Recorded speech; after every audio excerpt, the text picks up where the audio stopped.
Through this stunning exhibition, we embark on a journey through the delicate dance between climate and art.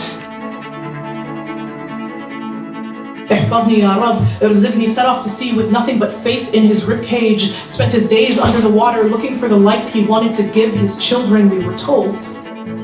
I made a bisht which is hanging there. It was inspired by Surah Maryam. I take my own photographs to create collages of portraits of women. The crucial role of women to be part of the solution is mandatory at this stage. It's a subject very dear to many of us about the importance of preserving the natural resources, especially water and oceans, for future generations.